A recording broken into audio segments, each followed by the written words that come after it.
नमस्कार, आप देख रहे हैं वीपी न्यूज आजमगढ़। मैं विजय प्रताप यादव। चैनल को सब्सक्राइब करें, सबसे पहले मेरी खबर आपको मिले।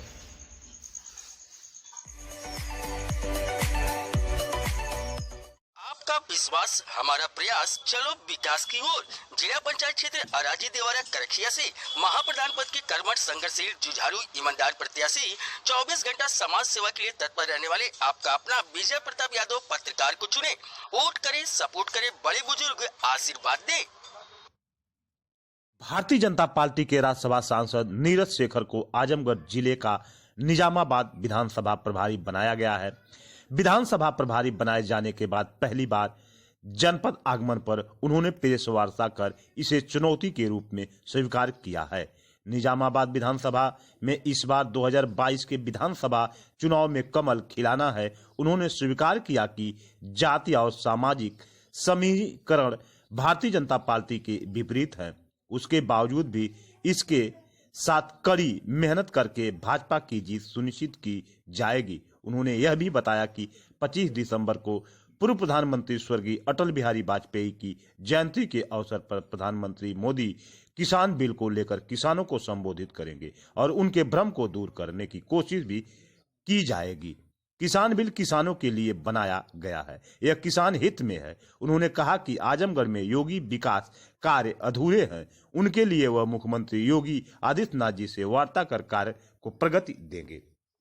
वहीं पर नीरज शेखर ने यह भी कहा कि जो हमें जिम्मेवारी मिली है उसे मैं बखूबी निभाऊंगा और भारतीय जनता पार्टी का कमल 2022 में खिलेगा आजमगढ़ में। धन्यवाद। सर, सामने आप देखें। जी, दो उद्देश्य से हम लोग आए हैं आजमगढ़। पहला कि 2017 के विधानसभा चुनाव में 82 ऐसी विधानसभाएं थीं जहां भारतीय जनता पार्टी की हार हुई। 312 पे हम जीते थे और हमारे सहयोगी दल 9 से जीते।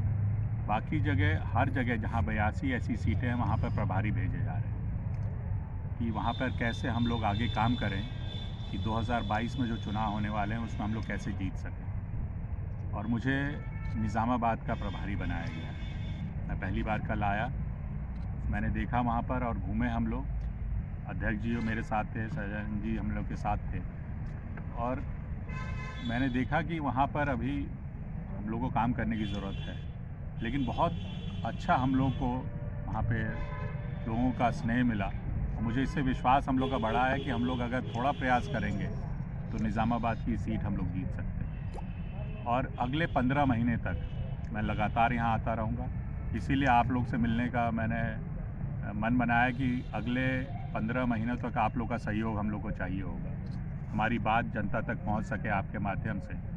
आप लोग से मिलने का मौका मिला, आप लोग आए, इसलिए आप लोगों का धन्यवाद। बस यही चाहूँगा कि अगले 15 महीने मैं फिर जनवरी फरवरी में लगातार आता रहूँगा, तो आप लोग का सहयोग मिले। और दूसरा कारण ये भी था हम लोगों का आने का, आप लोग से मिलने का, कि 25 तारीख को जब अटल बिहारी वाजपेयी जी की जयंती है, माननीय प्रधानमंत्री जी सारे किसानों को संबोधित करेंगे।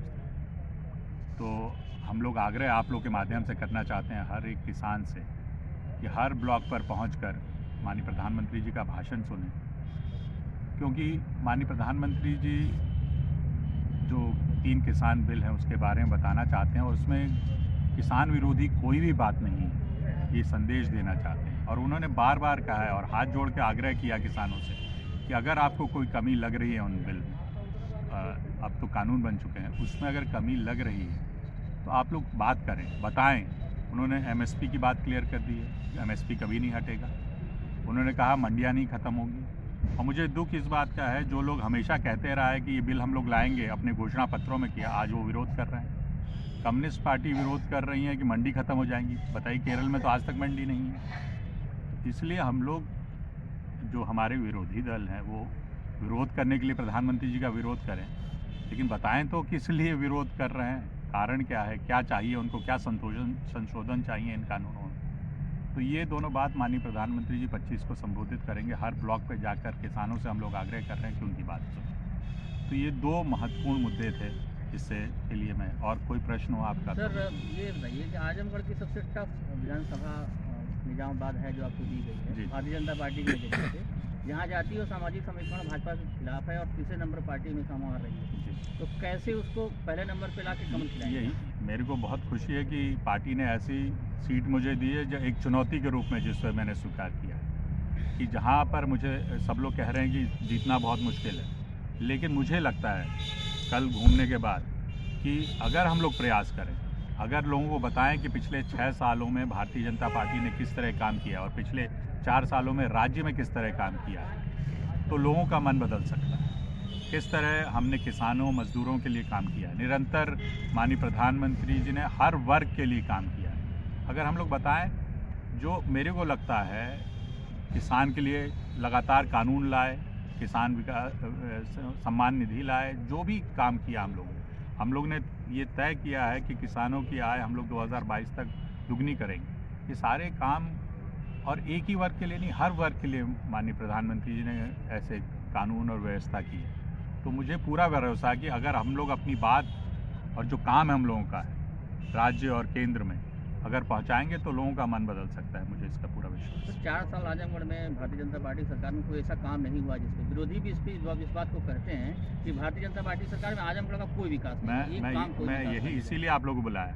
मैं चाहूँगा कि क्या होना चाहिए, क्या करना चाहिए। अभी हमारे पास समय है, ऐसा नहीं कि अब चुनाव आ गया। आप लोग बताएं, अगर लगता है कि काम नहीं हुआ तो हम लोग प्रयास करेंगे कि हाँ काम किया जाए।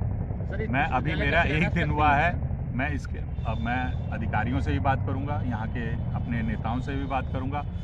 मेरा फोकस मैं आपको फिर बताना चाहूँगा कि निज़ामाबाद, क्योंकि हमें जो काम दिया गया मैं वहीं तक देखूंगा। लेकिन आजमगढ़ भी हम लोग हमारा मंडल है, मैं एक इसी मंडल का रहने वाला हूँ, तो मुझे बहुत खुशी होगी और काम कराया जाए यहाँ पे। तो मुझे पूरा विश्वास है कि अगर हम लोग आज माननीय मुख्यमंत्री जी मऊ में आ रहे हैं, जो आप लोग की बात है मैं उन तक जरूर पहुँचाऊँगा। सर, अभी आप कह रहे थे कि निजामाबाद में काम करने की ज़रूरत है और इतने सालों से वहाँ चुनाव भाजपा लड़ रही है, तो क्या वहाँ पे जो भी चुनाव लड़ रहा है या जो भी प्रभारी रहा, क्या कोई ज़मीनी काम ही नहीं किया कि आपको अभी भी दिख रहा है कि वहाँ काम की ज़रूरत है? आपने बताया ना, एक सामाजिक जो वहाँ समीकरण है उसमें काम ज़्यादा करने की ज़रूरत है। काम क्या, हम लोग लगातार वहाँ मेरे ख्याल से वोट बढ़ा है हमारा।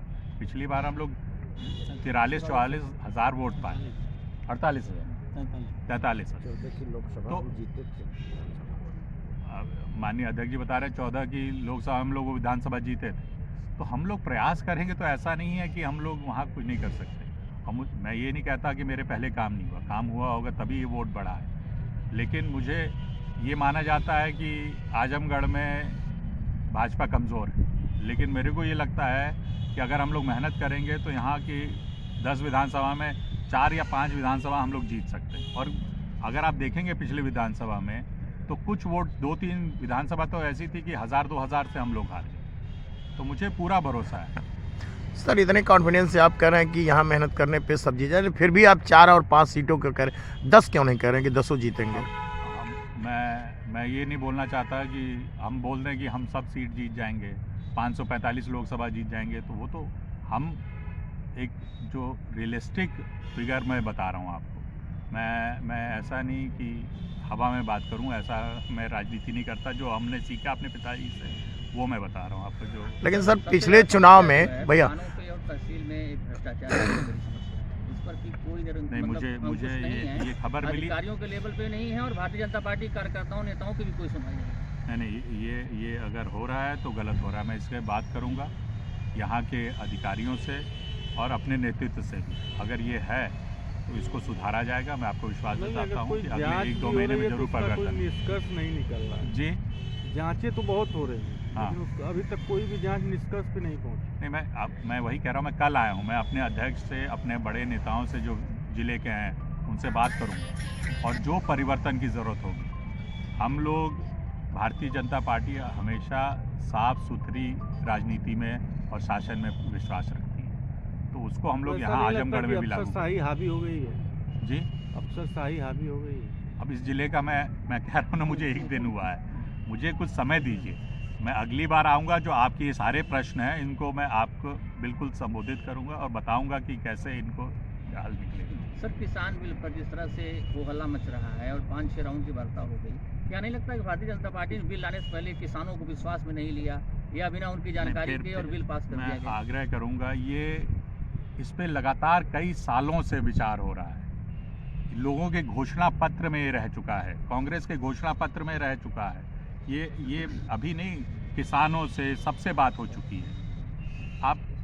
मैं जानता हूं अभी कुछ हमारे किसान भाई उत्तेजित हैं और दिल्ली के आसपास हैं, लेकिन ज़्यादातर किसान इससे सहमत हैं, मुझे ये लगता है। और इसीलिए एक भी किसान दुखी होगा तो भारतीय जनता पार्टी के लिए वो खुशी की बात नहीं, इस दुख की बात है। इसीलिए प्रधानमंत्री जी लगातार हर किसान को संतुष्ट करना चाहते हैं। इसीलिए बार बार वो कह रहे हैं कि आप आएँ आगे, आपकी जो समस्याएं हैं, नहीं तो पहली राउंड में कह देते बात नहीं हो रही, ख़त्म, हम तो ये चलेगा। लेकिन बार बार इसीलिए बात हो रही है, हर मंत्री उनसे बात कर रहा है, प्रधानमंत्री खुद बात कर रहे हैं। प्रधानमंत्री जी बार बार अपने शीर्ष नेतृत्व को इसलिए भेज रहे हैं कि वो चाहते हैं कि एक भी किसान दुखी ना रहे इस देश का। तो सर, जिस तरह से उनको जिहादी, खालिस्तानी, आभई की पार्टी कुछ नेता बोल रहे हैं, वो उचित? अगर बोल रहे हैं तो गलत बोल रहे हैं। किसान इस देश के लिए हमेशा खड़ा रहा है, हमेशा यहाँ अन्नदाता है हमारा, तो इसलिए उनको बोलना ये गलत है। और जो अगर नेता बोल रहे हैं तो गलत बोल रहे हैं। सर, प्रधानमंत्री आवास शहरी बन के 2022 में मिलना है, अभी तक जिला प्रशासन यहाँ पे जमीन नहीं पहुँच पाया। मैं ये आपकी मैं फिर ये बात मैं कह रहा हूँ, मैं यही चाहूँगा आप लोग से भी कि जो समस्या आप लोग एक दो बता देंगे, जैसे आपने बताया, ये मैं पूछूंगा, क्योंकि ये बहुत बड़ा प्रोजेक्ट है माननीय प्रधानमंत्री। ठीक सर, ठीक, धन्यवाद सर।